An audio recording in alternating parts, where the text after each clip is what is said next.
There are a lot of different ways to learn, but the two main ones that we focused on were operant conditioning and classical conditioning. Before we get into those, we want you to know a little bit of background on their founders, which were B.F. Skinner and Ivan Pavlov. B.F. Skinner was born in Pennsylvania in 1904. He received a doctorate degree from Harvard University, which is where he experimented with the Skinner box. This is where he founded the operant conditioning. Operant conditioning just means that you're changing the behavior by giving them something after you get the response that you were looking for. For example, if I was teaching my dog to sit, I would give him a treat after he listens and he sits. Sit. Sit. Good boy. Sit. Good boy.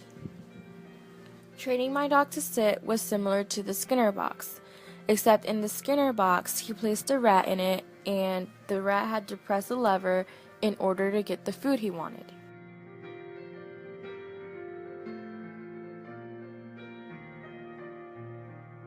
Recent studies show that the firing rate of individual neurons in the motor cortex and prefrontal cortex of a monkey could be increased or decreased with reinforcement. Whenever the monkey's neurons would fire, they would immediately give it food. This increased the firing rate. Other times when the neurons would fire, they would take away the food, decreasing the firing rate. With this, they were able to show that the learning models of synaptic plasticity depends on the neural activity. Basically, what they were doing was measuring the neural activity needed for the monkey's synaptic plasticity in order for the monkey to learn. This was an example of operant conditioning because a positive reinforcement was giving it food and a negative reinforcement was taking away the food. So after the firing rate increased, he got the treat, and when it decreased, well, he got punished. So, when teaching a dog to stay, what would be a reward and what would be a punishment?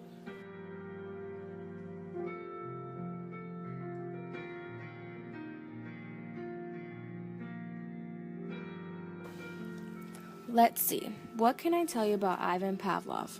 He was born in a village in Russia in 1849 and he died in 1936. During his many years, he developed what is now known as classical conditioning. Classical conditioning is just a reflex learned either through negative or positive stimuli.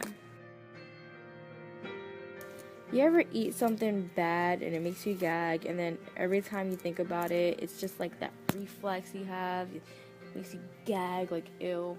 Well, that's a form of classical conditioning because something taught you, something negative obviously, taught you that you don't like it and that you're gonna gag. In another experiment, they divided some fish into two groups. In group A, there were trained fish and rookie fish. In group B, there were all rookie fish. They took an acoustic sound and rang it. Immediately, the trained fish in group A went to get food, and the rookie fish followed.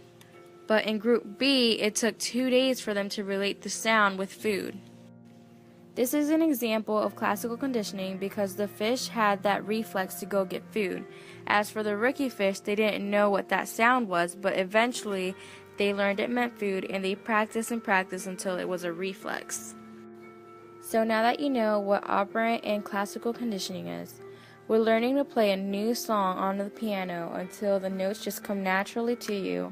Be an example of operant conditioning or classical conditioning.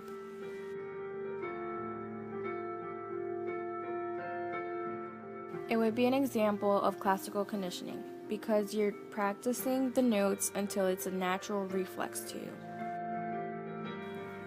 Remember that operant conditioning, the punishment or reward happens after the response, and in classical, it happens before. So when you were little, you got bit by a spider and you grew up to be afraid of spiders, then that would be a classical conditioning. Operant would be something like you won the lacrosse game, so the coach took you guys out to eat pizza.